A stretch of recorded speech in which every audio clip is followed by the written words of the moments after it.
la conferencia plenaria del profesor Emilio Martínez Navarro, al que tengo el placer de presentar.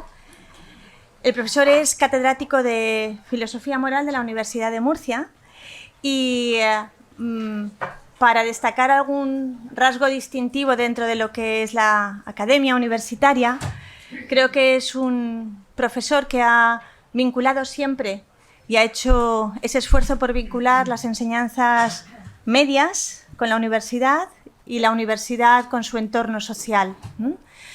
Con su entorno social universitario ha sido, de hecho, profesor visitante en universidades de referencia internacionales como Harvard en Massachusetts o Montclair State College o la Notre Dame University, que nos une a los dos porque coincidimos por casualidad con una estancia yo predoctoral y él postdoctoral en aquel momento, y porque además ha generado dentro de su línea de investigación de ética de cooperación al desarrollo también un vínculo muy estrecho y un trabajo diario, yo creo, con el Instituto Tecnológico y de Estudios Superiores de Monterrey en México, con quien desde el año 2000 al 2012 ha desarrollado esa tarea de trabajar conjuntamente y no asistencialmente con esta universidad y con otras como la Universidad de Chile, Ecuador, Uruguay, México. Es decir, un compromiso con ese desarrollo de la docencia y de la investigación en el ámbito internacional. Es además conocido por muchos de nosotros porque él es el secretario de una revista que es de referencia dentro de nuestra área de conocimiento, la revista Diamond, Revista Internacional de Filosofía desde el año 2011, y este tipo de actividades, quienes las desarrollan saben el esfuerzo que significa para generar espacios de investigación de calidad y para los investigadores e investigadoras y que además sirvan de referencia para la comunidad. Sus líneas de investigación los conocéis muchos de vosotros, pero yo destacaría pues eso, su línea con el pensamiento político contemporáneo, especialmente con el liberalismo político, esa concepción de ética y de ética aplicada que bebe también de su maestra Adela Cortina, que él lo señala, y especialmente esa línea que abrió y que es muy potente, que ya he señalado antes, de ética del desarrollo de los pueblos y que ha permitido numerosos proyectos de investigación también. Hoy su conferencia estará dentro de otra línea que viene trabajando desde el año 2016 sobre bioética y neuroética, esta línea de investigación que lleva trabajando con proyectos nacionales, y le dejo ya la palabra porque lo importante es lo que nos va a contar sobre ética y datos de salud. Gracias, Emilio. Muchísimas gracias, Elsa. Muchísimas gracias también a Domingo y a todo el comité organizador de este encuentro tan maravilloso en el que he podido ver tan buenos amigos de toda la vida y a otras personas que no conocía y a las que me encuentro muy feliz de haber tenido un primer contacto, y que ojalá que haya otros nuevos contactos y otros congresos y otros encuentros en los que podamos profundizar en nuestro conocimiento mutuo, en la amistad, en el trabajo bien hecho, en hacer de la academia pues un servicio público de la mayor calidad posible. Entonces, me gustaría empezar con unos agradecimientos. Bueno, pues ya he hecho los agradecimientos de tipo A los organizadores de este 21ª semana de Ética y Filosofía Política, y voy a hablar un momento de los agradecimientos de tipo B, que son los de mi propio grupo de investigación. Yo estoy actualmente en un grupo de investigación con juristas y un compañero de ética que lamentablemente no ha podido venir al congreso, pero se ha excusado debidamente, que es Chechu Ausín, con el que también llevo trabajando en estos temas de ética y salud desde hace un tiempo, ¿no? Entonces, en ese grupo, la investigadora principal se llama Belén Andreu, es la que veis ahí en la foto, y es referencia para mí el caso de Chechu porque es colega, ¿no? Porque no es jurista, sino un profesor de filosofía, como yo. Entonces, voy a contaros un poco qué es lo que estamos haciendo en este grupo de investigación, que efectivamente, como ha dicho Elsa, pues ha tenido una serie de proyectos financiados, ¿no?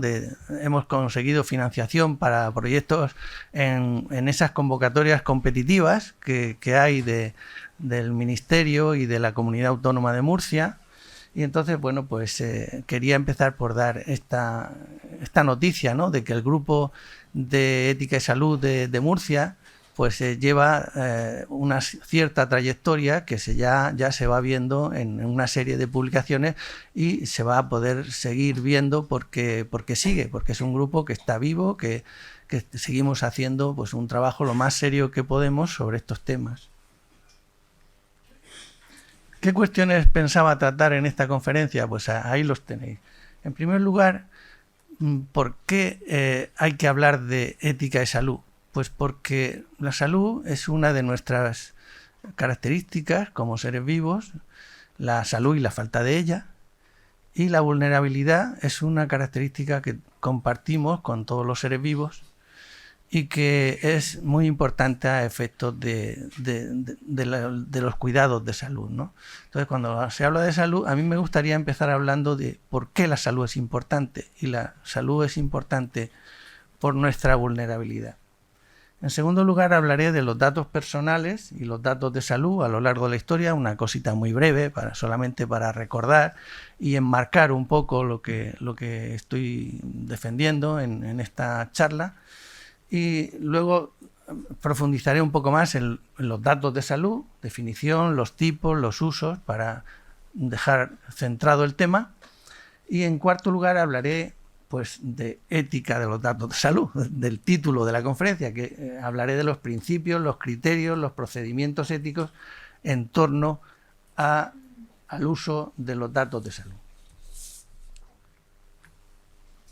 Les decía que la vulnerabilidad es la razón fundamental por la que merece la pena trabajar la ética en relación con la salud, ¿no? Hay dos tipos de vulnerabilidad, en principio. Aquí, en las publicaciones que yo he hecho sobre este tema, pues empiezo citando un trabajo de Lidia Feito, en la que ella habla de dos grandes tipos de vulnerabilidad. Y inspirado en ese trabajo de Lidia, pues yo, digamos que amplié un poquito la distinción y distinguiría entre una vulnerabilidad antropológica, que todos los seres humanos compartimos, y también los animales, por supuesto, las plantas, porque muchas veces nos olvidamos de que las plantas son seres vivos, pero yo tengo un compañero en la Universidad de Murcia que se llama Paco Calvo, que trabaja sobre plantas y considera que son inteligentes.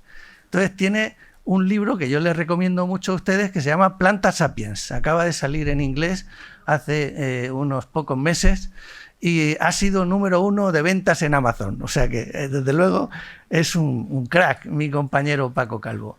Entonces, él nos recuerda todo el tiempo allí en Murcia que las plantas, si empezamos a hablar de derechos animales y empezamos a hablar de lo importantes que son los animales, pues nos estamos olvidando de que las plantas tienen también su corazoncito. También tienen su corazoncito. Vamos a ver. Hay en esa distinción básica entre vulnerabilidad antropológica y vulnerabilidad contextual, pues es muy importante darnos cuenta que la contextual es la que más nos va a interesar, ¿no? Bueno, porque la antropológica, pues hay que contar con ella, somos mortales, accidentables, enfermables, tenemos capacidades limitadas, muchas veces discapacidades o problemas de capacidades interrumpidas. Por ejemplo, lamentablemente estoy triste porque hace menos de un mes una cuñada mía ha perdido la vista con 50 años y es terrible, ¿no? Que una persona que ha estado viendo, teniendo vista durante 50 años, de pronto la pierde del todo, y yo creo que irreversiblemente pues está siendo un drama familiar, ¿no? Y entonces, pues como todos somos personas con sentimientos, pues yo quería compartir este sentimiento de tristeza que tengo ahora mismo por este tema de la vulnerabilidad que nos puede afectar a todos. Lo que le ha pasado a mi cuñada le puede pasar a cualquiera. Entonces, cualquiera se puede quedar ciego por un accidente, por un tumor. En el caso de mi cuñada ha sido por un tumor que tiene en la cabeza. Pero es que es así. O sea, tenemos capacidades limitadas y tenemos riesgo de padecer injusticias. Y eso también nos afecta a todas las personas. En cambio, la vulnerabilidad contextual, como veis ahí, se distingue de la común antropológica en que está muy situada en las circunstancias de cada persona. Entonces, las personas, según aquella lotería natural y social de la que hablaba John Rawls, pues resulta que nos puede tocar nacer en una familia pobre o una familia rica, en una familia culta o una familia ignorante, en una familia que tiene pues cariño y pone esfuerzo para tu educación, o una familia que descuida tu educación. En fin, tenemos una lotería natural y social que condiciona lo que yo estoy llamando ahí vulnerabilidad contextual. Y los principales componentes pues son los riesgos externos e internos que tenga cada persona en su vida, los riesgos voluntarios que uno quiera correr, porque bueno, hay gente que le gusta correr riesgos, ¿no? Por ejemplo, si uno se mete a policía o bombero, ya sabe que es una profesión de riesgo, no es ningún misterio, eso es así. Pero si lo hace voluntariamente, pues no ponemos ninguna pega. Es decir, eso es una vulnerabilidad a la que uno se expone voluntariamente, y ahí no hay mayor problema ético. Ahora, cuando la exposición a ese riesgo es forzosa, entonces ahí ya habría que ver si hay responsables de esa exposición forzosa. Hay daños accidentales y hay daños por abusos y por negligencias. Y entonces todo eso tampoco es lo mismo, ¿no? Si uno tiene un accidente por pura mala suerte, pues no es lo mismo que tener un daño que te ha provocado alguien, pues es profeso, ¿no? Para perjudicarte. La vulnerabilidad contextual, pues aquí está. No he hecho referencia en la diapositiva anterior a que es concreta y particular, específica para cada ser humano, variable en el tiempo y en intensidad, ligada a la biografía de cada persona. Y he propuesto en una de mis publicaciones sobre este asunto una formulita muy sencilla, pero bueno, también es sencilla la fórmula de Einstein y ya ha llegado muy lejos, ¿no?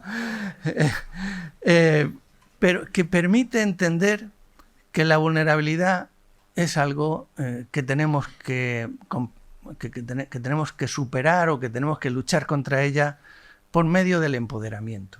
La fórmula dice así: la vulnerabilidad es igual a daños acumulados, que son las vulneraciones previas que ha sufrido una persona, más las nuevas amenazas que pueden surgir en un momento dado por una enfermedad, por un accidente o por lo que sea, menos empoderamiento.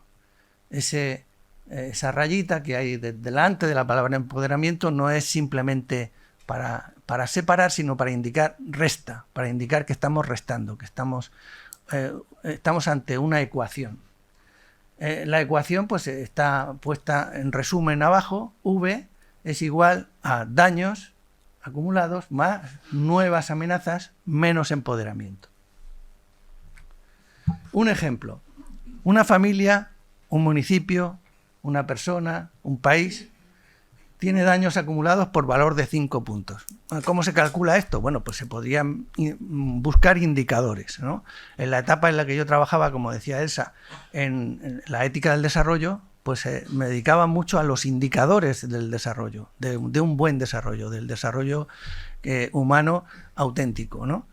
Y bueno, pues se pueden buscar indicadores que nos ayuden a calcular los daños acumulados de una persona, de una región, de un país, de un municipio, lo que sea. Vamos a suponer que ya tenemos esos indicadores, y entonces tenemos que una persona es vulnerable por valor de 5 puntos. Le sobreviene una nueva desgracia, por ejemplo, un accidente, una enfermedad o lo que sea.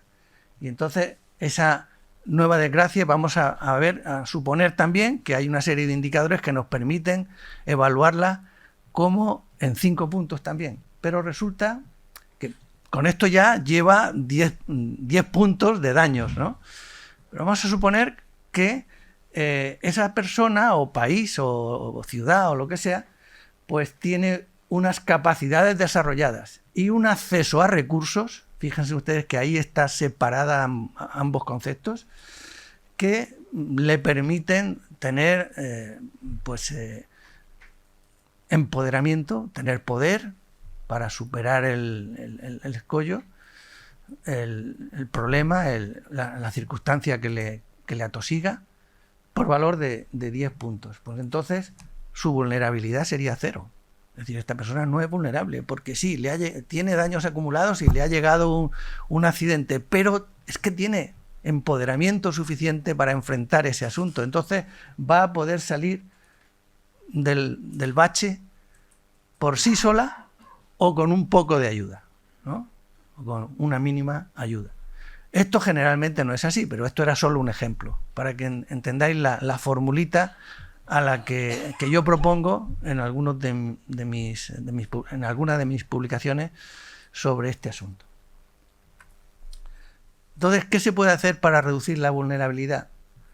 Pues restaurar lo dañado, prevenir y evitar nuevas amenazas, y eso se resume en aumentar el empoderamiento de las personas.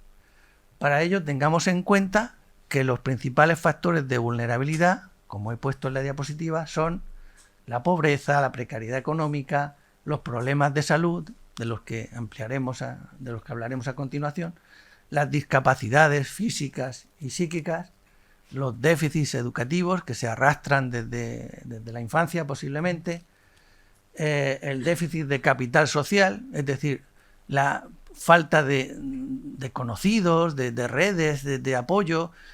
No estoy hablando ahora de las redes sociales, ¿no? Estoy hablando de las redes familiares, de las redes en las que se apoya a una persona cuando está en apuros. Es decir, ¿a quién acudes, ¿no? ¿A qué personas puedes recurrir cuando necesitas ayuda, ¿no? Si estás en asociaciones, ¿no? O si estás en algún tipo de organizaciones que te pueden brindar ayuda, no es lo mismo que no tenerlas. Y a eso se le llama capital social. Y bueno, pues si una persona está poco integrada en ese tipo de asociaciones que le pueden brindar ayuda, pues eso sería un déficit que es una de las vulnerabilidades posibles. Y luego está el déficit de protección social, que esto tiene que ver, bueno, con qué tal funciona el estado en el que vives, ¿no? Si el estado tiene previstas ayudas para tu caso o no las tiene previstas, o si cumples los requisitos o si no los cumples, o si podrías llegar a cumplirlos. Todo eso, pues, es importante revisarlo. Segundo punto de mi charla, los datos de salud a lo largo de la historia, ya aterrizando en el título de Ética y datos de salud.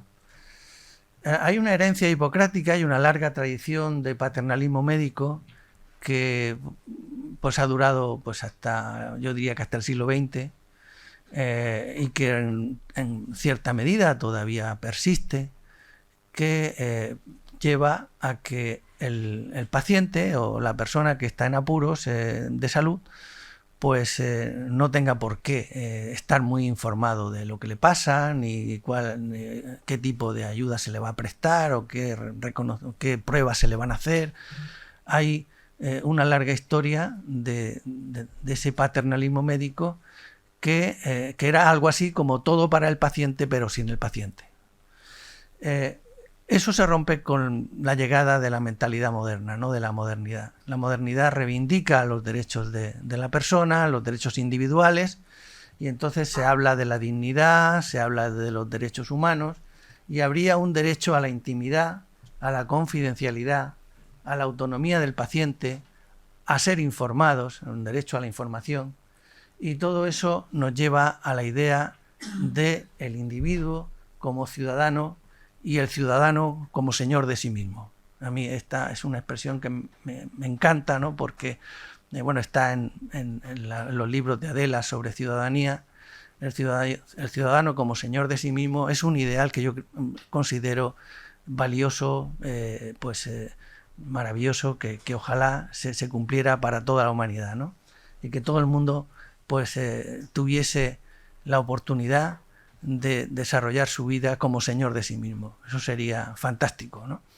Pero lamentablemente pues no es así para una gran cantidad de personas, incluso la mayoría de las personas que hay vivas actualmente en el mundo no disfrutan de ser señores de sí mismos, ¿no? Quien más, quien menos tiene sus servidumbres, pero no debemos olvidar que esta es la meta, o sea, que esto debería ser el ideal ético, ¿no? Que cada cual pudiera ser verdaderamente ciudadano en el pleno sentido de la palabra, ciudadano, ciudadana, por supuesto. Hay un hito en esta historia que sería la revolución informática en los años 70-80, donde empiezan, incluso en la propia Constitución española del 78, se hace una leve alusión a los peligros de la informática, ¿no? La informática pueden acumular determinados abusos, pueden ser la base para una serie de abusos contra la ciudadanía y por lo tanto hay que tomar precauciones, ¿no?, contra el mundo que se nos viene encima, que se nos venía encima en los años 70, ¿no?, que era el mundo del boom de la informatización, de la digitalización. Entonces eso se ha ido a más, ¿no? Y tenemos la revolución de las tecnologías de la información y la comunicación, del Big Data, de la inteligencia artificial, y estamos en un nuevo paradigma ético más allá de la protección de los datos personales. Es decir, la cosa de la digitalización ya no se queda en que nuestros datos personales pueden estar por ahí, etcétera, ¿no?, que en los riesgos relacionados con datos, sino que pueden afectar a muchos derechos humanos y a muchos aspectos de la vulnerabilidad humana. Hay riesgos que se detectaron ya desde los años 70 como posibles abusos por parte de la vigilancia gubernamental. Ya se veía que aquello del Gran Hermano de Orwell pues no era ninguna tontería, que eso estaba llegando. El uso indebido por parte de particulares y de empresas de los datos personales, los usos comerciales no autorizados, el robo de datos que llevan luego a que se pueda hacer algún tipo de abuso del consumidor, y eso pues se ha ido a más también con lo que algunos están llamando la sociedad algorítmica, en la que supuestamente estaríamos en la fase de la sociedad algorítmica. Bueno, en este congreso yo he estado en varias mesas donde se ha dicho que bueno, que no es para tanto, ¿no? Que ahora mismo, en fin, la inteligencia artificial se está desarrollando rápidamente y tal, pero que en realidad está en mantillas. Lo que pasa es que cuando se pide un proyecto para inteligencia artificial se da la sensación de que es que ya estamos a punto de conseguirlo todo y bueno, tampoco es para tanto, ¿no? Según lo que yo he podido estar escuchando de alguna gente experta que he podido escuchar estos días y bueno, y antes de venir aquí. Hay efectivamente riesgos en esta sociedad algorítmica por los impactos negativos que pueden tener los sesgos discriminatorios a la hora de usar las aplicaciones que llevan incluida inteligencia artificial y grandes masas de datos, vigilancia social a gran escala, que te pueden hacer perfiles, que te pueden manipular, y aquí ya ha habido ejemplos lamentables con los dos más citados son el Brexit, en donde pues una serie de aplicaciones ligadas al uso de los móviles y ligadas al uso de ordenadores pues permitieron hacer perfiles de determinados votantes, y entonces cuando llegó el día de la votación del Brexit pues mucha gente estaba manipulada por esas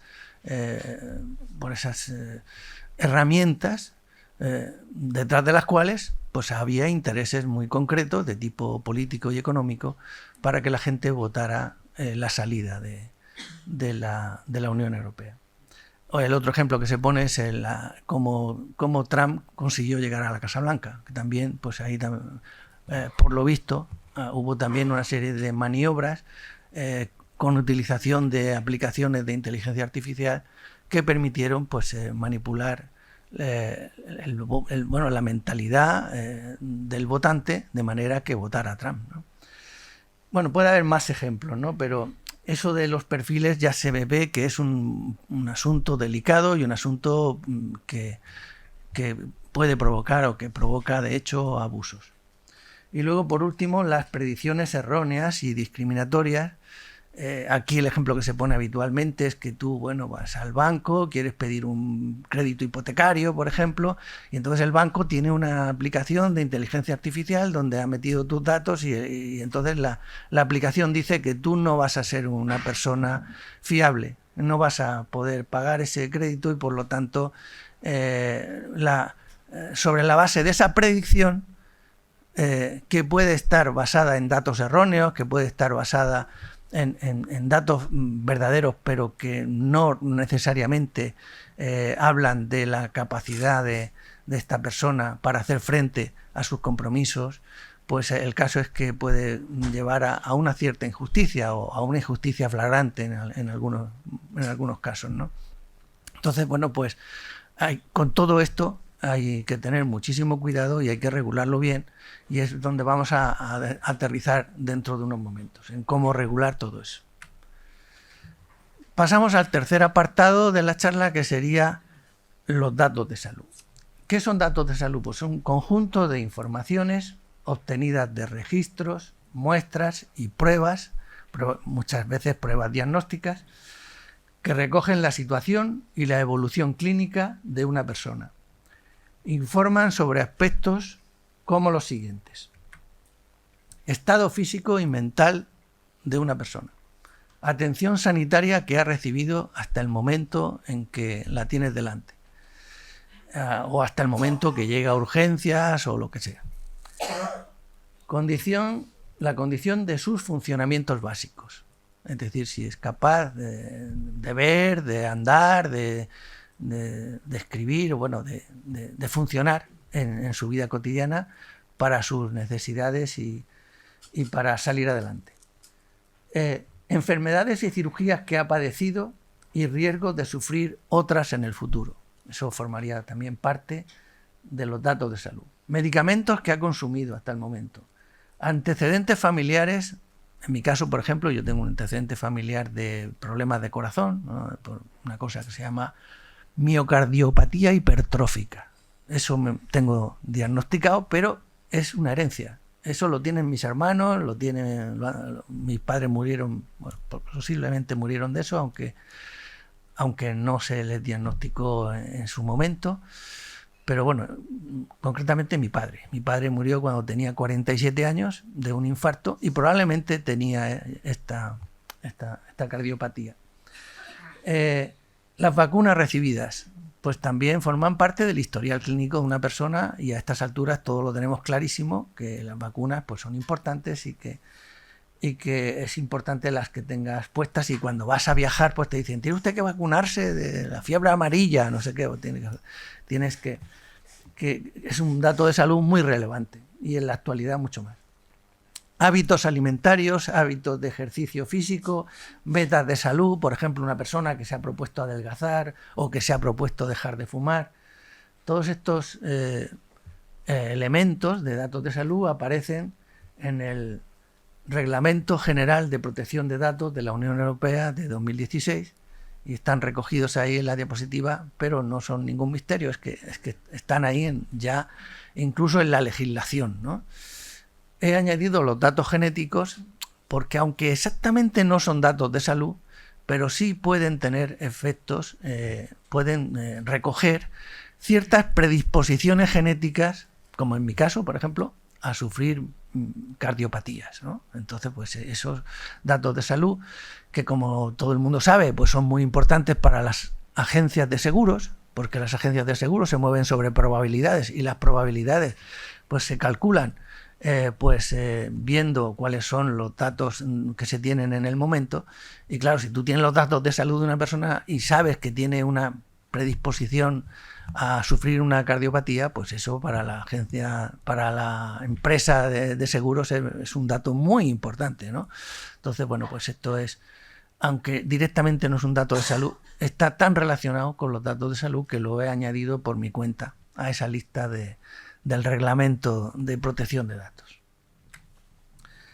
Los datos de salud son muy personales porque entre los datos personales podríamos hacer dos grandes grupos, si les parece. O sea, si les parece que es una distinción relevante, ¿no? A mí por lo menos me lo parece, ¿no? Públicos, que son datos disponibles, datos personales disponibles, no confidenciales, no íntimos, no sensibles. Si ustedes, por ejemplo, tienen mi correo electrónico, pues yo no considero que eso sea un dato personal sensible. Sí es verdad que podrían usarlo mal y podrían inundar mi cuenta de correo con spam y cosas por el estilo, pero en principio pues eso no es una cuestión de vida o muerte, no es un problema grave, ¿no? En cambio, si tienen datos personales míos más sensibles, eso ya podría preocuparme mucho más, ¿no?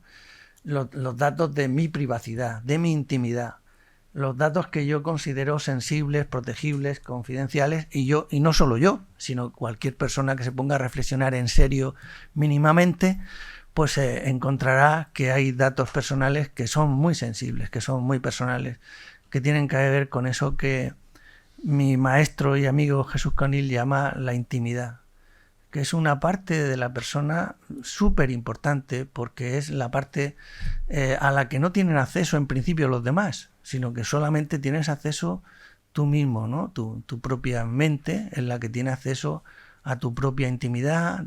Tú sabes cuáles son tus intenciones, por ejemplo, cuando entras en relación con otra persona, pues sabes si tu intención es pues amigable o es una intención de manipulación, ¿no? Entras en relación con esa persona para conseguir algo, para sacar algún tipo de rentabilidad. Y ese tipo de intenciones no las conoce más que el propio sujeto.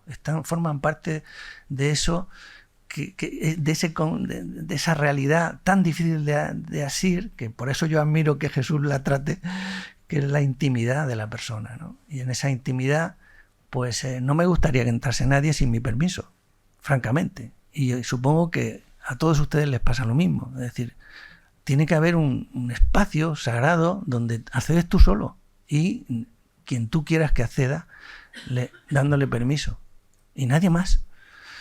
Pero, ¿qué pasa cuando uno pues va haciendo cosas con el móvil o con el ordenador o con lo que sea y va dejando un rastro, y ese rastro alguien lo puede recoger y convertir, hacer un perfil de tu persona y pues eso, y manipularte o hacerte daño, ¿no? Pues eso es lo que vamos a tratar a continuación, ¿no? Hay entre los datos de salud pues usos lícitos y usos ilícitos. Entonces, entre los usos lícitos, todos sabemos que si vamos al médico, pues le tenemos que dar una serie de datos de salud.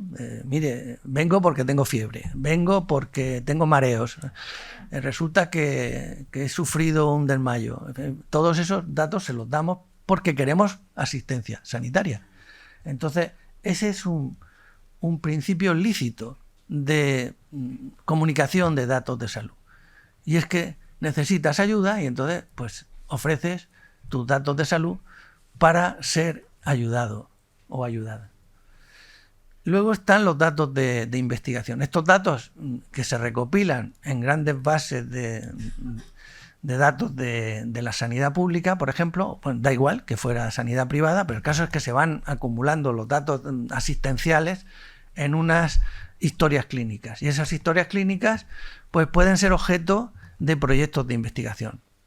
Actualmente yo formo parte de la Comisión de Ética de Investigación de la Universidad de Murcia y resulta que nos llegan pues todos los días solicitud de evaluación de proyectos de investigación, desde simples TFGs, trabajo fin de grado, hasta trabajo fin de máster, tesis doctorales y proyectos senior, ¿no? Proyectos que se van a presentar a agencias financiadoras.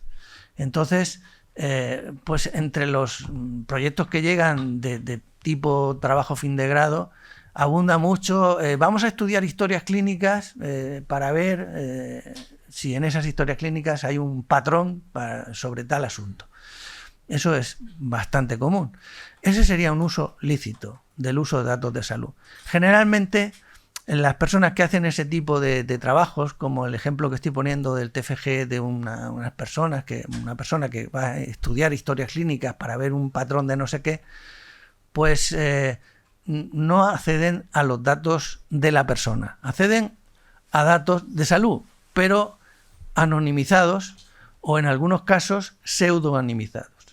Pseudonimizados quiere decir que se ha separado la información personal de la información de salud. Entonces, la información personal está en un fichero distinto, independiente y no asequible, y los datos de salud sin connotaciones personales, sin saber de quién son, pues están en otra base de datos distinta, y ahí sí no hay ningún problema en principio para estudiar patrones, por ejemplo, ¿no? Para estudiar qué tipo de patrones se están dando en determinado colectivo de personas.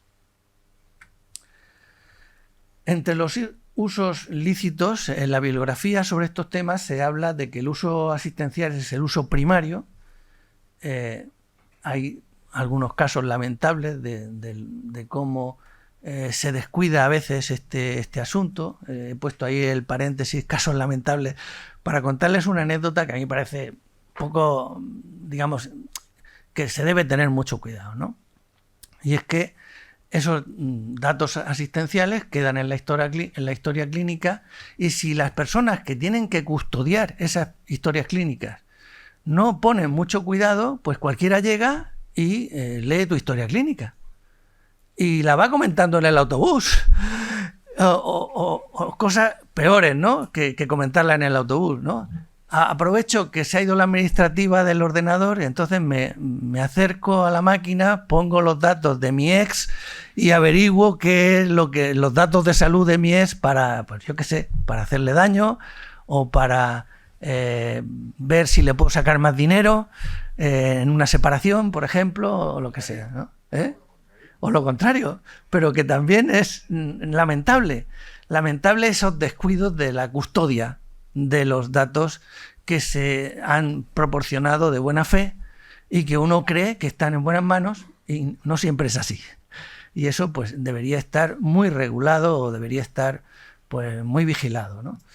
Luego, esos datos que proceden de la asistencia sanitaria, si acaban en un proyecto de investigación, pues es legítimo, ya lo hemos visto, estamos en usos lícitos, pero también hay casos lamentables ahí del uso secundario de esos datos de salud, que en principio son lícitos, pero que tienen que ver con que en algunos casos, como digo, lamentables, pues se producen abusos por parte de las personas que hacen ese proyecto de investigación, pues yendo más allá del permiso que tienen para el uso de esos datos de salud.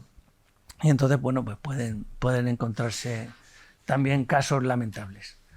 En cuanto a los usos lícitos, en mi grupo hemos colaborado en algunos momentos con la Agencia Española de Protección de Datos, y tenéis ahí la guía para profesionales del sector sanitario, que está resumida en un decálogo de protección de datos para el personal sanitario y administrativo, que precisamente lo que pretende es pues ese llamar la atención a las personas que trabajan con datos de salud, de que los datos de salud son algo delicado, son algo protegible, algo que no debe descuidarse, algo que tiene que ser tratado con el máximo rigor y con el máximo cuidado.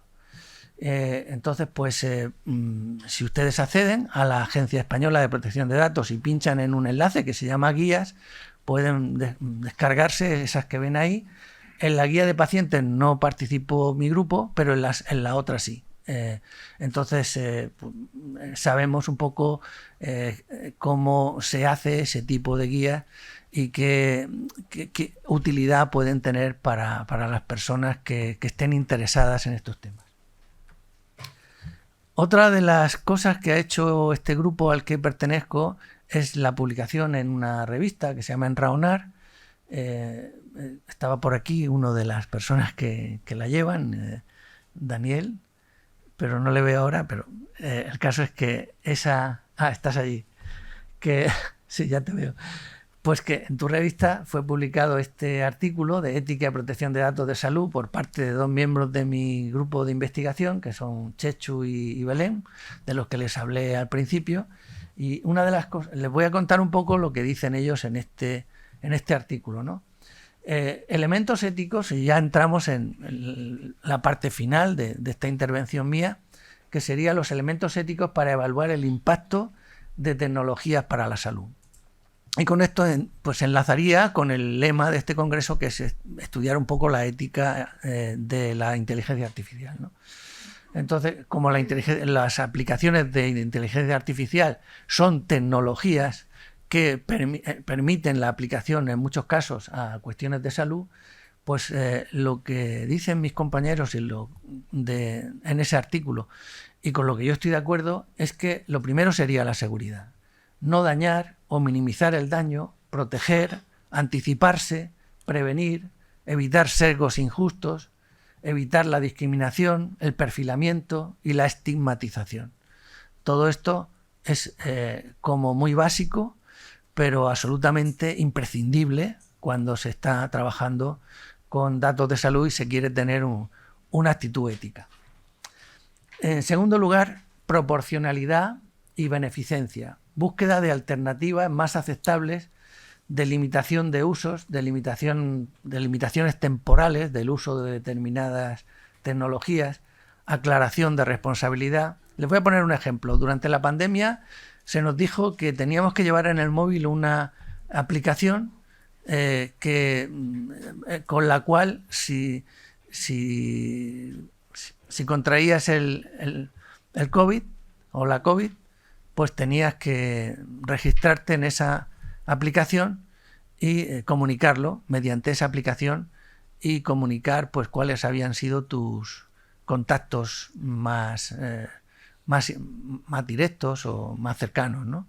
Entonces esa era una aplicación de rastreo que incluía datos de salud, porque en este caso era decir si has contraído o no la enfermedad, y que tenía una serie de consecuencias con respecto a las personas con las que hubieras estado en contacto. Entonces, cuando aquí Belén y Chechu hablan de limitaciones temporales, por ejemplo, se refieren a que una aplicación como esa no se puede estar utilizando toda la vida. Tiene que tener un límite temporal. Mientras dure la pandemia, hasta que se declare que la pandemia ha desaparecido o que ya no es peligrosa, pues vamos a usar esta aplicación. Pero ya después no tiene sentido, porque tiene una serie de efectos negativos, y es que de alguna manera pues se te está controlando a través de esa aplicación. Según y cómo esté diseñada esa aplicación, pues quien al otro lado del cableado puede haber una persona que sabe dónde estás y con quién te estás relacionando. Y eso pues ya pues suena un poco a Gran Hermano, ¿no? Suena ya a un control excesivo. Entonces hay que poner límites. Cuando ahí en este segundo caso, en este segundo punto, habla de alternativas más aceptables, pues esto es muy relevante, porque no todos los problemas tienen que ser resueltos por una aplicación de inteligencia artificial o por una tecnología. Si hay una alternativa que sea igualmente válida o igualmente eficaz o incluso mejor, pues ¿por qué nos empeñamos en que tenga que ser con una aplicación tecnológica? Eso hay que preguntárselo, porque las aplicaciones tecnológicas tienen una serie de pros, pero también tienen una serie de contras, tienen una serie de elementos negativos, ¿no? Por supuesto, el tercer punto es la voluntariedad. Si es posible, hasta donde sea posible, se tiene que garantizar que la persona que va a tener sus datos de salud expuestos lo hace voluntariamente. Y puede haber casos que sean excepcionales, demostrablemente excepcionales, por ejemplo, pues el riesgo de que una pandemia se pueda extender a toda la población, y entonces pues en un momento dado pues qué sé yo, tú acabas de contraer el ébola, vamos a suponer, y entonces te dicen, no, mira, usted tiene que estar localizable y usted a lo mejor ya ha salido del hospital, ya parece que no tiene síntomas, pero por seguridad o por evitar riesgos, durante un tiempo lo vamos a tener monitorizado.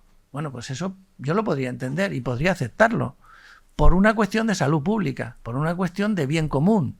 Entonces, por colaborar al bien común, yo puedo seguir dando mis datos de salud un tiempo y con una serie de limitaciones. No voy a exponer toda mi vida, solamente algunos de mis datos de salud, y esa me parecería una opción, una posibilidad aceptable.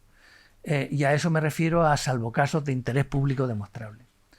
La privacidad tiene que ser garantizada al máximo. Datos pseudonimizados, de los que ya he hablado, anonimización, que es un paso más allá, es decir, en la pseudonimización se tiene todavía un fichero con los datos personales que se refieren a los datos anónimos, pero en la anonimización ya no. Ahí ya no hay no hay un fichero de datos personales que puedas conectar con los datos de salud.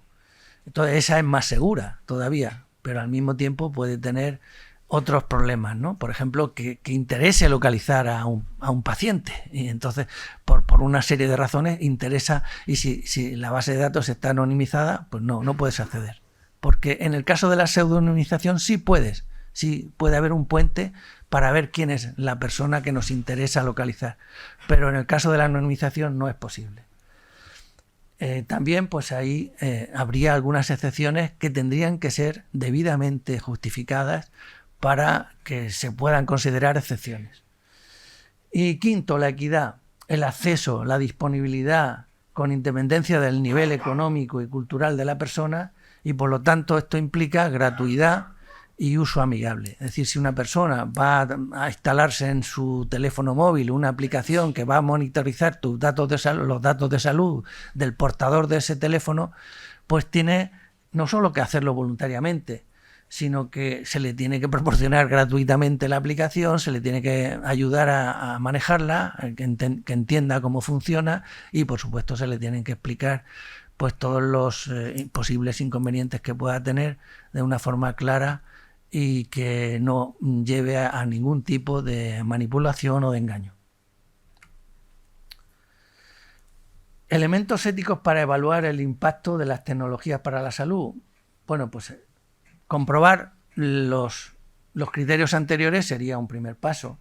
Para eso hablaríamos de sistemas de evaluación de impacto ético. Entonces, hay ya mucha bibliografía sobre sistemas de evaluación de impacto ético y de sistemas de evaluación del impacto sobre la protección de datos. Y esto nos llevaría a que esos sistemas, ¿quién los va a aplicar? Esos sistemas de evaluación del impacto.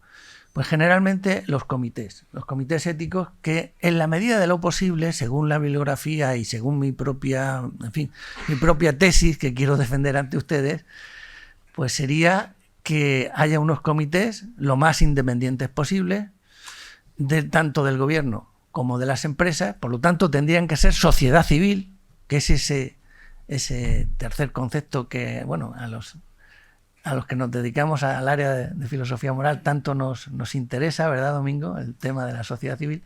Tendrían que ser comités de la sociedad civil que con la mayor independencia posible pudieran hacer estas evaluaciones de impacto ético y de vigilancia sobre el impacto del uso de datos personales.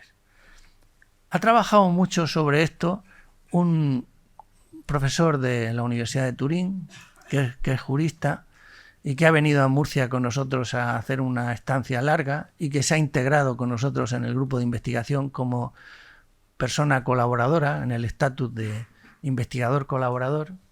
Él se llama Alessandro Mantelero y aparte de una excelente persona, es un excelente experto que está participando activamente en los comités que tiene la Unión Europea sobre estos temas. Y él acaba de publicar un libro que está en abierto, está en Open Access, ustedes lo pueden descargar tranquilamente en su ordenador y que se titula, como ven ahí, Más allá de los datos, derechos humanos, ética y evaluación del impacto social en la inteligencia artificial. Es un libro que pega de lleno, ¿no?, en el congreso que estamos celebrando, y es una lástima que él no esté aquí porque para mí es una autoridad mundial en este tema, ¿no? Entonces, él propone un modelo que llama HRESIA, HRESIA, podríamos decir, que es el acrónimo, como ven ahí, de Human Rights, Ethical, Social Impact Assessment. Entonces, él dice que es un modelo híbrido, holístico, que reúne el impacto ético y social de cualquier tecnología que se quiere evaluar y las dimensiones jurídicas como las que tienen que ver con los derechos fundamentales. Cualquier país que tenga en su Carta Magna una lista de derechos fundamentales o que, no teniéndola, haya firmado la Declaración de Derechos Humanos y todos los protocolos adicionales de la Declaración del 48, de alguna manera se ha comprometido con estos derechos fundamentales.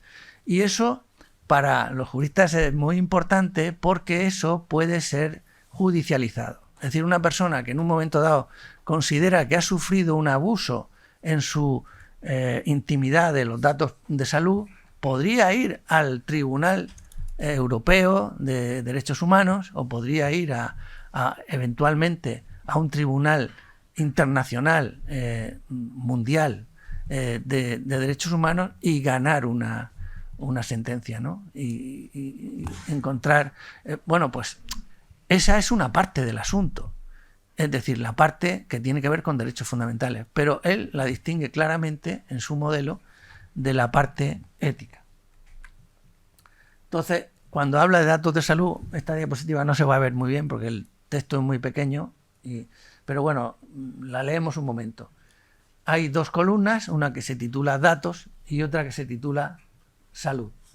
Entonces, en datos hay un principio que es la primacía del ser humano, la primacía de los derechos de la persona, de los derechos humanos, de los derechos fundamentales. Eso, cuando hablamos de salud, pues permanece igual. Hay que respetar la primacía del individuo, la primacía de la persona, la primacía de los derechos fundamentales. En datos tenemos protección de datos y derecho a la información sobre un tratamiento. Entonces, sobre su tratamiento, sobre el tratamiento de los datos. Eso luego en datos de salud se traduce en que hay que respetar la vida privada y el derecho a la información. Esto incluiría el derecho a no ser informado, que bueno, lo hemos estudiado muchas veces en bioética, que la persona tiene derecho a ser informada de sus datos de salud, pero también tiene derecho a no saber. Y eso, bueno, pues está recogido ahí de alguna manera como parte del asunto de los datos de salud. Y luego están lo que él llama normas profesionales. Bueno, se refiere a las que utilizan los sanitarios. Las normas profesionales obligan sobre todo a las personas que van a recoger datos de salud, que en primera instancia son nuestros médicos, médicas, nuestros enfermeros, enfermeras, las personas que van a recibir, que van a hacer nuestra historia clínica, ¿no? Que van a elaborar la historia clínica. Entonces, en esas normas profesionales hay una serie de valores éticos a tener en cuenta porque esas profesiones son importantes y tienen una larga historia y una larga tradición ética. Hay un derecho a la información, hay un principio de beneficencia que incluye la no discriminación en el acceso equitativo a los datos de salud. Puede haber un panel de expertos que ayude en el tratamiento de los datos de salud cuando ya se hacen muy complejos. Hay un debate público que es necesario en algunos temas cuando se trata de tecnología con datos de salud. Y hay un problema de aceptabilidad que también tiene que ser sometido a un examen, a un escrutinio de impacto. Entonces, resumiría el modelo de mi amigo Alexandro diciendo que tiene dos niveles. Un nivel, primero, de evaluación de impacto de las aplicaciones de inteligencia artificial sobre los derechos fundamentales, que se traduce en la existencia de unos cuestionarios que ya están en el libro, o sea que no hace falta empezar a inventárselos, sino que él los recoge en esa publicación que les he mencionado anteriormente, y hay una serie de herramientas de evaluación de riesgos que tienen que ver con los derechos fundamentales.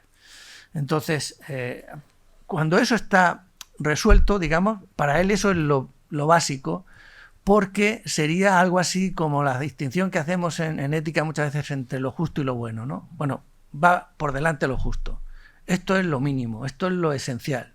Los derechos fundamentales tienen que ser respetados sí o sí. Y ya a partir de ahí podemos hablar de otras implicaciones éticas. Estas también lo son, porque los derechos fundamentales son un asunto ético, pero hay otras implicaciones éticas que distingue Mantelero que tienen que ver pues con cuestiones éticas y sociales del ámbito sanitario y del ámbito del país, porque no en todos los países pensamos igual. Entonces hay países que tienen, pues no sé, que son más liberales, o países que son menos liberales, y tienen derecho a tener su mentalidad particular en muchos temas éticos. Entonces él aquí aterriza mucho en la cuestión local, ¿no?, de cómo piensa una determinada comunidad política con respecto a las cuestiones de ética de salud. Entonces, pues esto lleva, según Mantelero, a la necesidad de comités de expertos independientes, de gobiernos y de empresas, esto ya lo mencioné anteriormente, que interactúan con las partes interesadas pertinentes. Esto es muy importante porque él cree que es necesario consultar a la gente, es necesario que haya legos en los comités, es necesario que haya personas que representen o que sean voz de los posibles vulnerables, de las personas vulnerables que están implicadas en el uso de esa tecnología o en cualquier otro asunto que tenga que ver con datos de salud. Hay otro trabajo de este grupo del que les he hablado de Murcia, que es de una compañera que trabaja en un bufete de abogados y que es doctora en Derecho y trabaja como colaboradora en el grupo, que ha publicado en esta revista catalana de Dret Públic el valor de los datos sanitarios de las administraciones públicas, los futuros bienes de dominio público. Ella se llama Leticia Latorre, como veis, y os cuento brevemente lo que dice porque viene a cuento, ¿no?, de ética y datos de salud. Ella considera que, como veis ahí en el título de la diapositiva, los datos de salud que van recopilando las administraciones públicas se podrían llegar a considerar un patrimonio común, unos bienes públicos por lo que podrían estar disponibles, por supuesto pseudonimizados o anonimizados, a las empresas, a los grupos de investigación, a las empresas, por ejemplo, que van a fabricar medicamentos. Podrían tener acceso a esos datos debidamente pseudonimizados o anonimizados, incluso pagando una tasa, porque esos datos son de todos, son un bien público, son un patrimonio, son, no sé, como un como un castillo, qué sé yo, como cualquier patrimonio público, como el Museo del Prado, por decirlo. No, el Museo del Prado, ¿de quién es? Pues es de todos nosotros, es del pueblo español. Bueno, pues igual, es que los datos que están acumulando las administraciones públicas son un tesoro, y ese tesoro pues hay que administrarlo bien y hay que pues incluso sacarle rendimiento dentro de lo legítimo. Finalmente, ¿qué principios éticos han de regular el uso de los datos de salud? Un poco recopilando lo que he dicho en todo este rato, hay que reducir la vulnerabilidad, aumentando el empoderamiento de todas las personas afectadas. Hay que procurar la mayor confidencialidad posible de los datos personales, incluidos los datos sanitarios y los datos genéticos, con límites razonables. Como he dicho, puede haber casos excepcionales. El valor de la intimidad. Mis datos de salud no deben ser publicados, salvo en casos muy excepcionales y por razones de interés común, porque forman parte de la intimidad. Tiene que haber un control público de los procedimientos, los permisos, las prohibiciones y el acceso y manejo de datos personales de salud, y una necesidad de regulación y de vigilancia desde el diseño mismo de las tecnologías. Y ese diseño mismo de las tecnologías tiene que tener participación de expertos, porque se necesita, porque esas tecnologías normalmente son muy complejas, y del público al que van dirigidas esas tecnologías, es decir, de todos nosotros. Epílogo, y con esto termino la charla. Yo creo que hay como 3 maneras de entender al ser humano a efectos de ética y salud. El Homo economicus se podría resumir en la frase: yo persigo la maximización de mis intereses particulares y no debo nada a la sociedad. Yo creo que esto está desfasado, que el Homo economicus fue un paradigma de entendimiento del ser humano, sobre todo en economía, que duró mucho tiempo, pero que afortunadamente pues va siendo abandonado.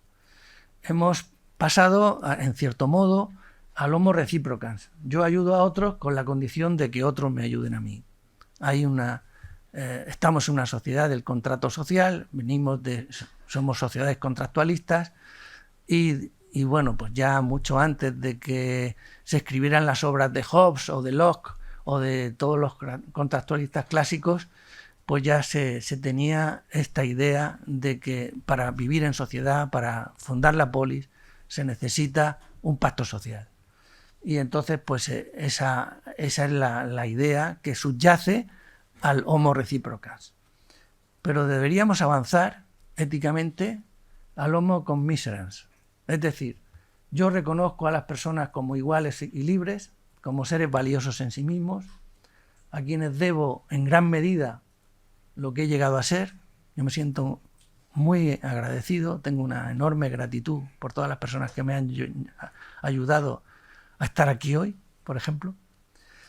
Y libremente me comprometo a respetar a los demás, a cuidar de ellos, más allá del contrato social de la reciprocidad. La reciprocidad está bien, pero deberíamos ir un poquito más allá. Y yo propongo la idea de avanzar hacia el homo commiserans. Muchísimas gracias.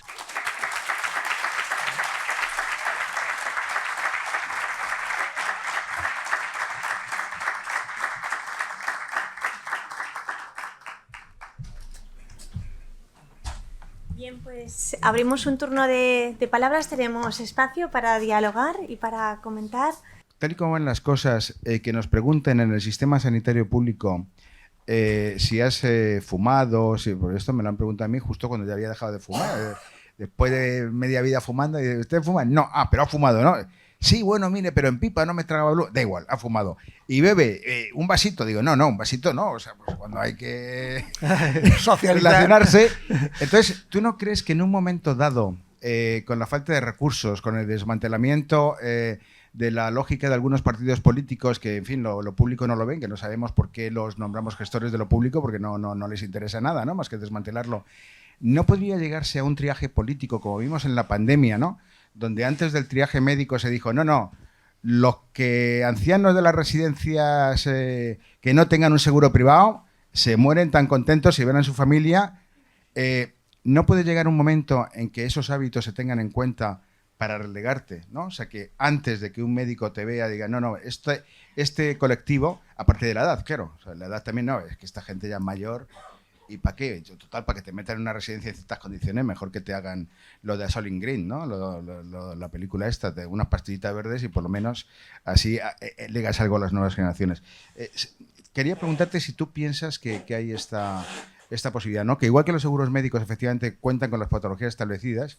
Yo me encontré en Argentina con 3 seguros médicos que eran el mismo.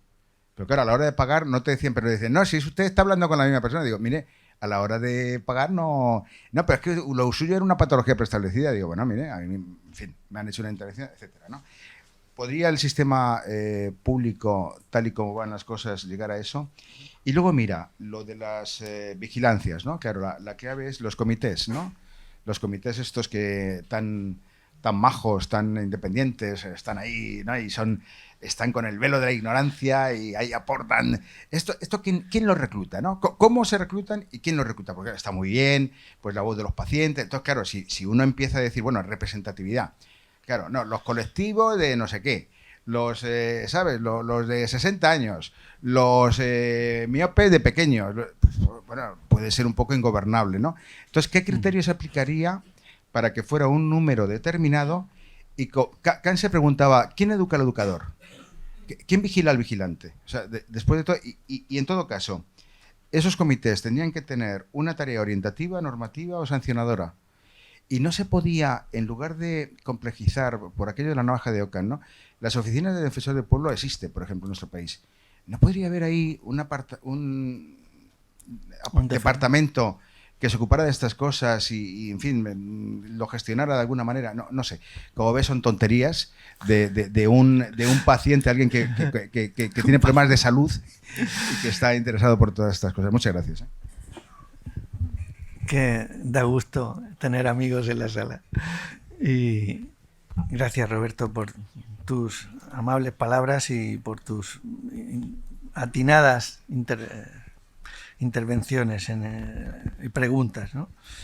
Empezando por el tema de los comités. Lo que dice mi compañero italiano sobre este asunto es que cuando se va a evaluar una tecnología, como puede ser una aplicación para el móvil o lo que sea, o cualquier tecnología que tenga implicaciones de salud, tiene que ser desde el diseño, desde el principio.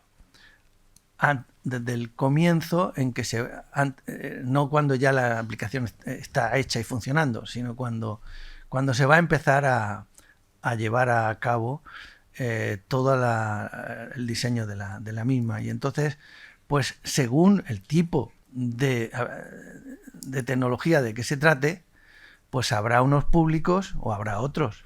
Habrá personas relevantes con un perfil determinado y habrá otras. Entonces, él dice que los expertos van a ser imprescindibles, porque las tecnologías son complejas y necesitan siempre que alguien le explique al Lego, mire, vamos a hacer esta tecnología y le vamos a dar estas características y va a tener este poder o estas posibilidades.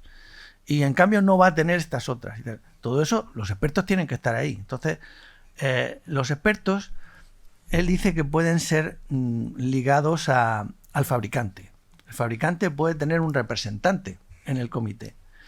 Eso disminuye un poquito la independencia del comité, pero si no abusamos del protagonismo del representante del fabricante, pues entonces la independencia puede estar salvaguardada. Entonces, me parece razonable lo que él dice. Ahí hay unos expertos que pueden ser de la academia, que pueden ser de la empresa, que pueden ser del gobierno, me da igual, pero unos expertos tiene que haber. Esos expertos, pues una de las primeras cosas que tienen que hacer es señalar los colectivos relevantes y buscar representantes que verdaderamente sean representativos, valga la redundancia. Eso con respecto a, por decir algo rápido, sobre el tema de los comités y los componentes. Bueno, y en cuanto a qué... Bueno, tú has preguntado también, bueno, y si serían vinculantes. Por supuesto que sí, si no, ¿para qué sirve? O sea, si lo que diga el comité se va a quedar en agua de borraja, pues entonces no reúna usted ningún comité ni haga ningún esfuerzo, porque eso, oye, eso es tiempo y dinero. Y son recursos. Entonces, todo lo que dijera ese comité tendría que ser vinculante y la tecnología resultante no podría ser contraria a cosas que el comité ha decidido que no pueden ser. Entonces, esa tecnología tiene que estar ya evaluada ex ante, por decirlo, y lo tiene que asumir. Si no lo asume, pues digamos, no se le permite que ponga en marcha esa tecnología, porque para eso tiene que haber una soberanía política sobre el asunto, no sobre o sea, la política tiene que estar por encima de la economía. Es decir, sí, es que la economía, es que esto va a dar muchos puestos de trabajo, sí, pero mire usted, va a violar los derechos humanos, entonces no. Como va a violar los derechos humanos, no puede usted poner en marcha esa tecnología. Pero es que fíjese usted que es un gran negocio. No, es que por muy buen negocio que sea. Sí, claro, yo tengo que ser optimista porque si no, pues tendríamos que apagar todos y marcharnos, ¿no? pero sí, yo creo que cualquier persona que se ponga a reflexionar en serio sobre estos temas tiene que tener un optimismo, ¿no?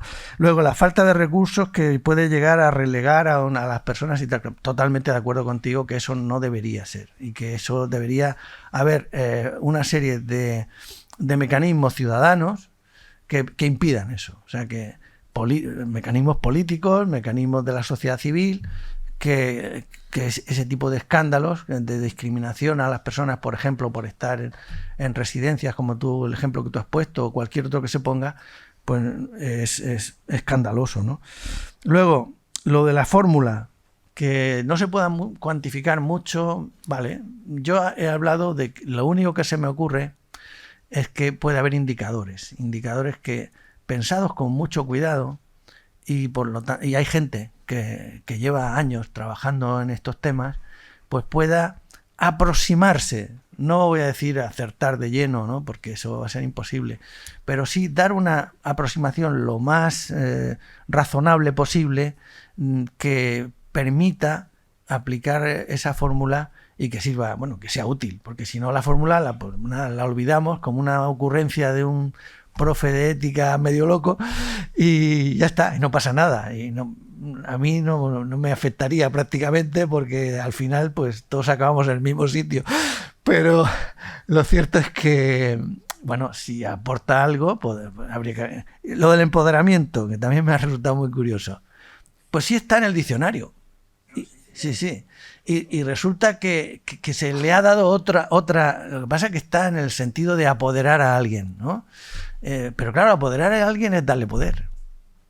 Y empoderamiento es eso. Es que una persona que ahora mismo está enfermo y por lo tanto no tiene poder para realizar determinadas actividades, pues a través del tratamiento sanitario puede llegar a empoderarse, es decir, superar su enfermedad, eventualmente superar una discapacidad. Entonces la persona queda empoderada. A mí me parece, yo no sé, me he ido acostumbrando a esta terminología y no me suena tan mal como a ti. Es decir, empoderarse, es que además como tiene la palabra poder ahí, a mí me encanta que tenga la palabra poder. Es decir, porque oye, a lo mejor es que el poder no es solo el poder político. A lo mejor es que el poder es algo que todos llevamos en cierta medida y que también la tiene un bebé.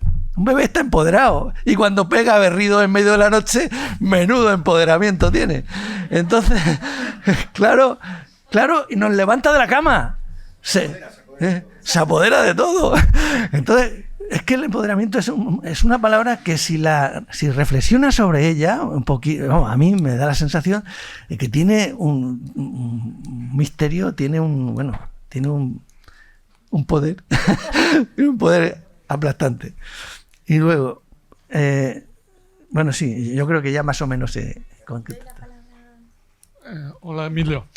Te quería preguntar dos cosas. Una era sobre cuál es tu diagnóstico sobre el uso de los datos en el sector sanitario español, ¿no? En estos momentos. O sea, ¿cuál dirías tú que son los mayores peligros, ¿no?, que corremos en España en el uso de los datos? ¿Qué mejorarías, ¿no? ¿Qué es lo que más te preocupa sobre el uso en España que se está haciendo de los datos del sector sanitario? En fin, en la medida en que tú conoces un poco el sector. Y lo otro que te preguntaría es, el sector sanitario parece un poco pionero en cuanto a la regulación ética, ¿no?, del uso, por ejemplo, de los datos, ¿no? Y este congreso pues va un poco de entender qué regulación desde el punto de vista ético habría que hacer de la inteligencia artificial. ¿Qué podemos aprender de la regulación ética que se está haciendo en el sector sanitario, ¿no?, del funcionamiento de códigos, de comités, ¿no?, las dificultades que tiene esto, lo que ha permitido avanzar? ¿Qué podemos aprender de la experiencia en el sector sanitario que pueda ser aplicable después a la regulación en el ámbito de la inteligencia artificial, desde el punto de vista ético? Bueno, empezaré por esto último. La experiencia del sector sanitario es que hay comités asistenciales de ética y comités de ensayos clínicos, comités éticos de ensayos clínicos desde hace muchísimos años, que han acumulado una gran experiencia y se creó también el Comité de Bioética de España, que es un comité asesor. Y bueno, actualmente pues está en ese comité una serie de personas que son muy amigas nuestras, ¿no? Está Lidia Feito, está Juan Carlos Ciurana, en fin, el comité puede hacer un gran servicio porque todos esos comités a lo largo de los años no solamente tienen casos interesantes que pueden ser extrapolables hasta cierto punto a otros sectores, sino que también pues han creado una cierta doctrina, ¿no? Han pensado en serio las cosas y han hecho documentos y tal. Y entonces esos documentos pues pueden ser muy inspiradores para otros sectores que no son el sanitario. Entonces yo creo que mi respuesta es claramente positiva en ese sentido. Las personas que quieran crear otro tipo de comités tendrían que empezar por leerse todos esos documentos que han hecho el Comité de Bioética, las principales agencias, los principales comités de investigación que puede haber en el CSIC o en las universidades más pioneras en este campo, y aprender muchísimo de ello. Y luego el otro tema que me has planteado, Paco, que es el tema de cuál es la situación en España de los datos de salud, pues pienso que es positiva en el sentido de que se ha regulado con mucha diligencia todas las directrices que venían de la Unión Europea en este sentido, y entonces pues el reglamento de protección de datos que tenemos pues está muy actualizado. Digamos que hay pues una preocupación genuina, yo diría que muy, muy sana, de que la protección de datos en España funcione bien, y hasta cierto punto se está consiguiendo con una salvedad, y es que muchas comunidades autónomas se niegan a compartir sus datos sanitarios con el resto, con el Estado, tal. Entonces se van creando como compartimentos estancos o compartimentos separados, y esto llega hasta unos límites que a mí me parece ya escandalosos, que en la charla no quise entrar en un caso lamentable que a ver qué os parece a vosotros. Resulta que en un hospital de Murcia, una persona que es jefe de servicio del hospital se ha creado una base de datos y lleva 20 años alimentándola con datos de sus pacientes. Y resulta que, bueno, pues que no se la presta a nadie, digamos. Que nadie, no tiene acceso a esa base de datos de pacientes de una serie de años, más que él, el jefe de servicio, y las personas a las que él se los quiere acceder para hacer investigaciones y tal. Por ejemplo, alumnos suyos o personas muy cercanas. Pero si una persona dice, hombre, este cardiólogo tiene aquí una base de datos buenísima, alimentada desde hace muchísimo tiempo, sobre casos de tal, a ver si pudiera yo acceder a eso. No, esto es mi coto privado. Pero bueno, ¿cómo que tu coto privado? Si estás en un hospital público, si esa base de datos está alimentada por datos de los ciudadanos, de nosotros, que hemos tenido que pasar por allí en algún momento por razones de salud, ¿cómo es que eso no lo compartes? No, ni anonimizado, ni pseudonimizado, ni nada. Eso es como mi chiringuito, ¿cómo se dice? Cuando eres terrateniente, mi cortijo, mi cortijo. Pero hombre, por favor. Entonces, algunas comunidades autónomas también se comportan un poco así, ¿no? Esto es mi cortijo, ¿eh? Entonces, bueno, pues ¿cómo voy a compartir yo los datos de salud de mi cortijo con los de...? Pero vamos a ver, al final eso va en perjuicio de todos, porque si realmente se pudiera investigar con más datos y con datos más refinados y de más calidad, etcétera, el resultado sería mucho mejor. Pero está habiendo ese tipo de dificultades, ¿no? De poner como barreras a compartir los datos, siendo así que compartirlos sería mucho mejor que no compartirlos.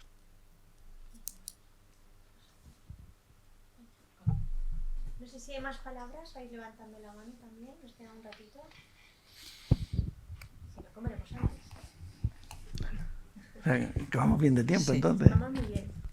Bueno, nada, muchas gracias, Emilio. Yo voy a ver, lo tomo por una parte, bueno, por el tema de los comités, y como no está aquí Checho Sin, sí compartir, no sé si lo sabéis, que es presidente ahora del Comité de Ética Sí, lo sabemos. del CSIC. Sí. Entonces, bueno, y yo quería también eso mencionar un poco. Tú has hablado del proyecto, nosotros estamos muy orgullosos, aparte de la fórmula esta de Einstein, de un acrónimo que es muy bonito, que es BESO. BESO, que es esa unidad asociada que sabes que tenemos entre Murcia y entre el CSIC. O sea, por la parte del CSIC la lleva Checho y por la parte de Murcia es con el CEBES, me parece. Bueno, Sí. pero BESO, ¿qué significa? Bioderecho, ética, salud y organizaciones. Entonces, bueno, bueno, me ha gustado mucho escucharte. Se queda uno con una idea, digamos, como de todo está bien, o podemos llegar a todo. Yo es que soy muy escéptica, y te voy a decir con 2 puntos que quería tirarte un poquito más de la lengua. Uno ya está aflorando todo el tiempo, es el tema que es el final del BESO, las organizaciones, ¿no? O sea, yo creo que, bueno, es muy importante, primero, que haya mucha legislación y digamos, junto a las organizaciones, por un lado y los individuos por otro, o sea, por una parte las organizaciones, la educación, o sea, que haya un esclarecimiento, o sea, que haya que se aclaren, ¿no?, cuáles son, o se intente buscar criterios lo más simples posibles para participarlos, por una parte, digamos, a través de una educación para que se puedan empoderar, digamos, todos los individuos e individuas, que todavía suena raro, que nos llamemos así, pero individuas somos, y que se aclare, ¿no?, cuáles son los límites de la intimidad, de lo público, todas estas cosas que yo creo que se pueden hacer muy bien también a través de la educación secundaria y primaria, o sea, que haya,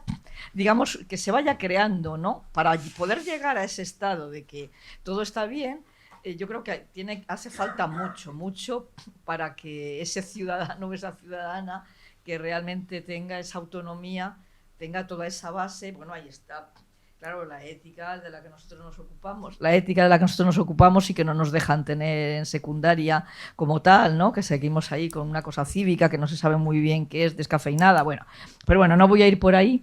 Pero luego con el tema de las organizaciones también, claro, ¿qué pasa con nuestra sanidad pública? Es que mirad cómo están, bueno, yo no sé en otras comunidades, pero en Madrid estamos ahogados y claro, es que ya no pueden más, digamos, los responsables para que quedara ese hueco que yo creo que es necesario también de, digamos, formación continua un poco también de los responsables que están a pie de obra, ¿no?, con los médicos, vamos, los médicos que son los que hacen, por donde pasa primero, ¿no?, esa hoja de vida que te hacen, como decía Roberto, que te preguntan, y que va quedando... La historia clínica, sí. Sí, la historia clínica, ¿no?, y que va quedando ahí esa constancia, pero creo que deberíamos pedir un plus que solo se consigue si tenemos una sanidad pública mucho más fuerte y pueden tener ese espacio para respirar y para poder reciclarse también en estas cuestiones que vienen. Todos hablamos de la inmediatez, pero es que si me apuráis viene el carro delante de los bueyes, o sea, se les está pidiendo muchas veces a ellos, yo lo digo porque mi hermana, no sé, ya lo sabes tú, que trabaja en enfermería, ¿no?, entonces ella, bueno, te cuenta cómo están agobiados con todas estas cuestiones porque es que no les da el tiempo ni para estudiártelo ni para que nadie te haga un... Entonces, bueno, por ahí va un poco mi intervención, que bueno, yo creo que hay que ir hacia ahí, no estoy diciendo que no haya que caminar hacia ese horizonte, pero que creo que queda mucho y me gustaría escucharte un poco cómo ves tú que se puede reforzar esto en esas dos patas, ¿no?, por una parte la educación y cómo se refuerza el personal en este sentido.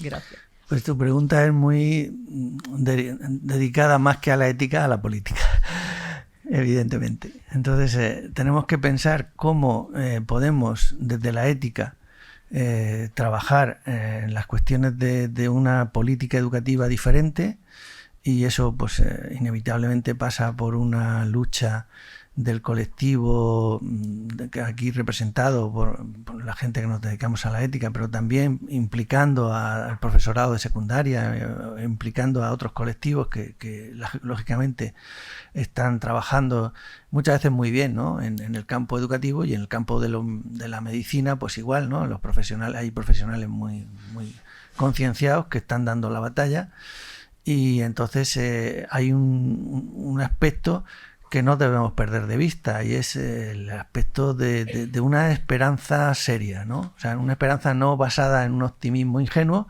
sino en que realmente hay razones de sobra y hay energía por parte de la sociedad civil para comprometerse tanto en la lucha educativa como en la lucha sanitaria. En las dos mareas esas, ¿no?, de las que se habla muchas veces. Yo pienso que nuestro papel como miembros de la academia es hacer las cosas bien, hacer bien nuestro trabajo. Es decir, hacer buenas investigaciones, buenas publicaciones, buenos proyectos, y también salir a la prensa, ¿no? Por ejemplo, veo que Roberto se atreve muy seguido a salir a la prensa y lo felicito por ello, y me parece, y llevo y enseguida hago pues una divulgación muy grande de lo que él manda, porque me parece que tiene que llegar a los alumnos, tiene que llegar a los compañeros, tiene que llegar a mucha gente, porque es que ese es el camino. Es decir, que si la gente buena no hace algo, pues entonces nadie lo hará. ¿no? Sí. Pero quiero decir, pero que muchas veces, ya sabéis aquello que se dice, ¿no? Lo peor no es la gente...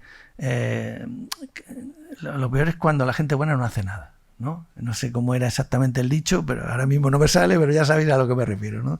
Cuando la gente buena se cruza de brazos, entonces el mal avanza. Y el desastre educativo y sanitario y el derrumbe de lo que hemos construido, que es un sistema educativo bastante potable y un sistema sanitario envidiable en todo el mundo. Es decir, mucha gente llega a España diciendo, pero bueno, si este sistema sanitario que tenéis es modélico, ¿no? Con todos sus defectos. Pero oye, tiene un montón de virtudes también, aparte de sus defectos. Y lo estamos dejando caer, pero bueno, tiene que ser la sociedad civil la que se ponga en pie y diga, no se va a caer. Este sistema sanitario y todos los logros que hemos conseguido los vamos a mantener y los vamos a aumentar. No vamos a permitir eso. Entonces necesitamos pues eso que a veces se ha llamado rearme moral, pero no sé si está un poco desfasado. Pero bueno, algo así, como un volver a presentar batalla frente a los que pretenden desmantelar la educación pública y desmantelar la sanidad pública, porque realmente ese es el camino. Yo creo que y esa es la herramienta que deberíamos cuidar para el futuro. Bueno. Muy bien, pues si no, es que si no me van a matar el resto, que tú no los ves, ¿eh? Que están deseando irse. No, deseando irse no, pero no, puedes, pero lo hacemos breve ya para que nos dé tiempo a comer, a reposar, ¿vale? Hay más gente, ¿no? Que no, sí, pero breve. No, mira, sobre lo del homo commiserans, a mí la conmiseración no me parece un término feliz, ¿no? Por lo de sentir pena y tal. Yo creo que no se trata de eso, sino que sería el homo antieconomicus, ¿no? O sea, que sería que superaría el reciprocans, ¿no? El homo antieconomicus, que sería el altruista, el cooperativo, el que ha dado pie a la evolución, ¿no? Y luego, sobre la sanidad, esto que has dicho, ¿no? De que las comunidades autónomas regatean los datos. Claro, esto es increíble, ¿no? Porque a ti te deja al pie de los caballos cuando vives en dos zonas. Y claro, fíjate que el ideal sería que, como miembros de la Unión Europea, todo eso también estuviera europeizado, por así decir, ¿no? Y hubiera unos derechos propios, cosa que no hizo la Constitución Europea ni muchísimo menos. Entonces, bueno, pues quería simplemente tu parecer sobre esto, ¿no? De si esos datos de salud no deberían no solo ser accesibles. Bueno, sobre el caso del médico habría que preguntarse si sus colegas lo han hecho. Y entonces él se siente que se lo ha currado o tal, pero esta cosa grave de que no podamos aspirar a tener un historial clínico europeo cuando no lo podemos tener ni siquiera a nivel estatal, ¿no? Pues ya te imaginas mi respuesta. Sí.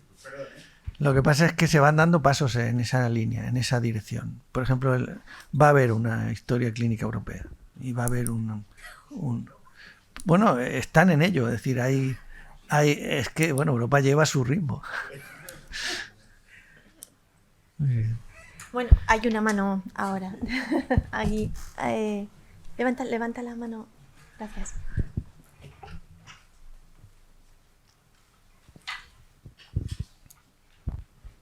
Hola, muchas gracias, Emilio, por la presentación. Hola. Quería hacerte una pregunta acerca de cómo compatibilizar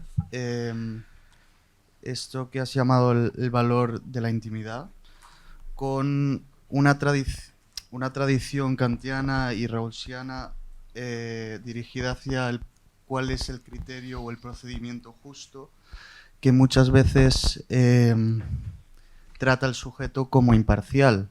Es decir, cómo podemos compatibilizar esta imparcialidad que hay, por un lado, que nos dan las tradiciones de justicia más recientes y tradicionales, digamos, con este valor de la intimidad que también parece muy importante.